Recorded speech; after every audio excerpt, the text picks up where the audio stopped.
Hello friends, तुमचं स्वागत आहे माझ्या नवीन व्लॉगमध्ये.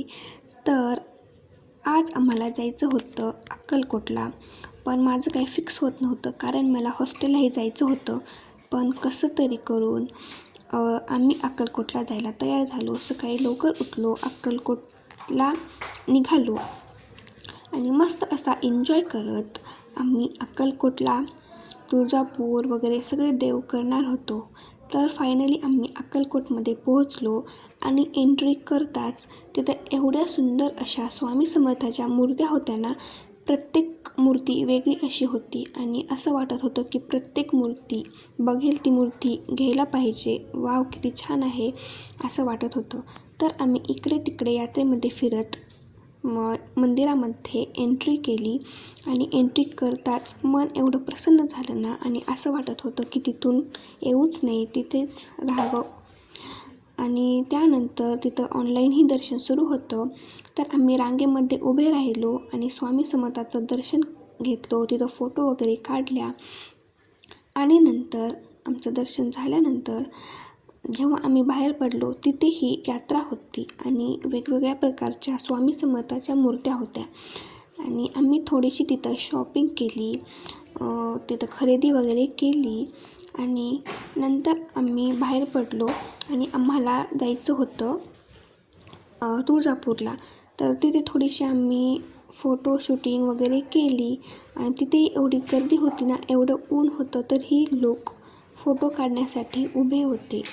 आणि फायनली आम्ही निघालो तुळजापूरसाठी आणि रस्त्यामध्ये आम्ही थोडीशी विश्रांती घेतली अजिंक्यतारा हॉटेलमध्ये. ते हॉटेल एवढं छान होतं ना, आम्ही तिथे आमचं जे लंच होतं तिथे करून घेतलं. तुम्हीही जावा त्या हॉटेलमध्ये, खूप छान आहे.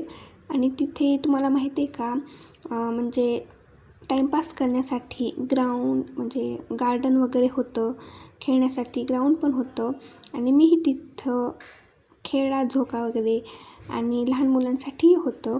तेही सगळं खेळून बघितलं आणि असं वाटत होतं की लहान आहे. आणि नंतर आम्ही निघालो तुळजापूरसाठी. तर रस्त्यामध्ये आम्ही टाईमपास करत गाडी वगैरे थांबवत निघालो आणि फायनली पोहोचलो तुळजापूरमध्ये देवीच्या दर्शनासाठी. आणि तिथे असंच होतं, आम्ही चालत होतो, एवढं ऊन होतं लागत होतं तरी आम्हाला काहीच वाटत नव्हतं कारण आम्ही देवाच्या दर्शनासाठी जात होतो.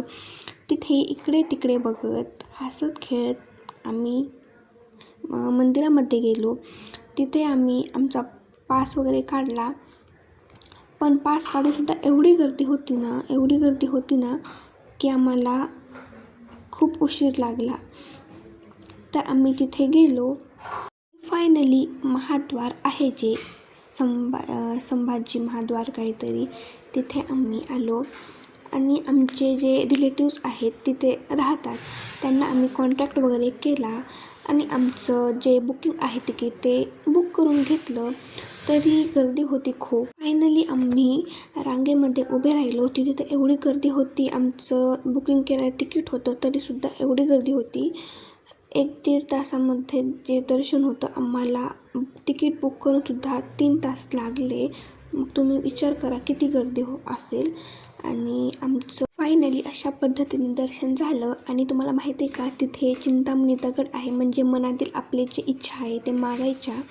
मग मीही मागितली आणि रात्रीचा व्ह्यू तुम्ही बघा किती सुंदर आहे. तुम्हीही जा तुळजापूरला. आणि खरंच मन इतकं प्रसन्न वाटतं ना की असं वाटतं सगळी शांती मनाला भेटलेली आहे. आणि आम्ही नंतर निघालो घराकडे. Bye bye, thank you.